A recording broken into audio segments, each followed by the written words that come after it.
Hi hello friend, आप सभी कैसे हैं। मैं उम्मीद करती हूँ कि आप सभी अच्छे से होंगे। आज मैं आपसे इस वीडियो में डिस्कस करूँगी कि जब आपका एम्प्लॉय ट्रांसफ़र हो जाता है तो आपको कौन कौन सी बातें याद रखना बहुत ही ज़रूरी हो जाता है। सबसे पहले जब आपका एम्प्लॉय ट्रांसफ़र हो जाता है तो आपको जो दवाइयाँ डॉक्टर्स देते हैं वे दवाइयाँ समय पर लें।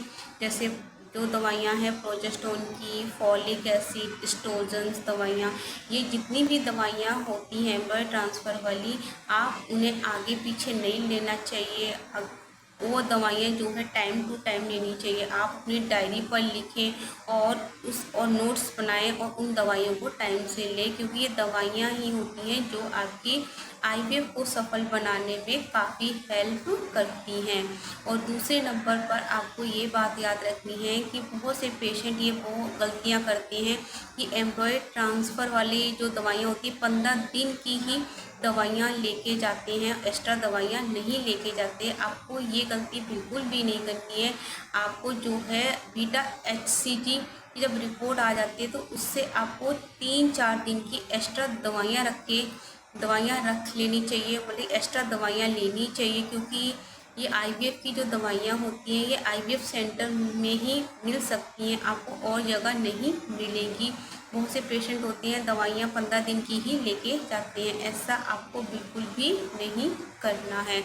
और तीसरे नंबर पर अगर आपको एम्प्लॉय ट्रांसफ़र के बाद ब्लीडिंग हो जाती है तो आप अपने डॉक्टर को ज़रूर सूचना दें और सलाह लेनी चाहिए। नहीं तो बहुत सी क्लिनिकों में डॉक्टर जो है आपको पहले ही दवाइयाँ दे देते हैं। जब आपको ब्लीडिंग होती है तो आपको कौन सी दवाइयाँ खानी है और उन दवाइयों को आपको मिस नहीं करना है, क्योंकि जब मुझे ब्लीडिंग हुई थी तो मेरे को डॉक्टर्स ने जो है प्रोजेस्टेरोन के इंजेक्शंस जेस्टोन के इंजेक्शन दिए थे ब्लीडिंग के लिए, वो आपको लगवाने हैं और आप अपने डॉक्टर के पास जाएं। अगर नहीं जा सकते तो आप किसी भी क्लिनिक के पास लगवा सकते हो। और आपको जो है इस ट्रीटमेंट में अगर आपको एम्प्लॉय ट्रांसफ़र के बाद मान लो पेट में दर्द होता है, सिर में दर्द होता है, बुखार आता है, तो अपनी सलाह से कोई भी मेडिसिन आपको नहीं लेनी है। ना ही आपको पास वाले डॉक्टर की सलाह से कोई मेडिसिन लेनी है। आपको अपने डॉक्टर की सलाह से ही मेडिसिन लेनी है, क्योंकि आपके डॉक्टर्स को पता रहता है कि मुझे कौन कौन सी दवाइयाँ आपको देनी है खांसी जुकाम बुखार में, वही दवाइयाँ आप लें। और आपको जो है टेंशन बिल्कुल भी नहीं लेनी है। जितना आप टेंशन लोगी आपके आईवीएफ की जो सफलता दर है बहुत ही कम हो जाती है, क्योंकि टेंशन का जो माहौल होता है वो आपके यूट्रस के अंदर चला जाता है और वह आपके एम्ब्रॉय को जो है चिपकने ही नहीं देता और आपकी आईवीएफ की सफलता दर जो है बहुत ही कम हो जाती है। मान लो आप कहीं किसी रिश्तेदार के यहाँ गए हो तो वहाँ जो है काफ़ी लड़ाई झगड़ा होता है, क्या आप उस घर में आप ज़्यादा टाइम रह सकते? लड़ाई झगड़े वाले घर में आप बिल्कुल भी रहना पसंद नहीं करोगे, आप तुरंत आ जाओगे। तो आपका एम्ब्रॉय भी नहीं रह सकता आपके यूट्रस में जब आप टेंशन लोगी, क्योंकि टेंशन का माहौल जो है आपकी यूट्रस पर पड़ता है, जो आपके एम्ब्रॉय को चिपकने ही नहीं देता, यानी कि आपके आईवीएफ को सफल होने ही नहीं देता। इतना सारा पैसा लगा चुके हो आपको टेंशन नहीं लेनी चाहिए। ये विशेष तौर पर आपको ध्यान रखना है। आप टेंशन को कम करने के लिए मूवी देख सकते हैं, गाना सुन सकते हो, फेसबुक चला सकते हो, इंस्टाग्राम चला सकते हो। इससे आपका टेंशन का लेवल कम होगा। और आपको जो है सुबह शाम आपको ज़रूर टहलना चाहिए। अगर आप सुबह नहीं टहल सकती तो शाम को ज़रूर टहलना चाहिए। और जितना आप टहलोगी आपका शरीर एक्टिव होगा, आपका शरीर का ब्लड फ्लो अच्छा होगा, जिससे आपकी आईवीएफ की सफलता दर काफ़ी अच्छी होगी और आप आईवीएफ में सफलता पा सकते हैं। और आपको एम्ब्रॉय ट्रांसफ़र के बाद आपको जो है बहुत ही हल्का खाना है। आपको ऐसा हल्का खाना है जो आसानी से पच सके।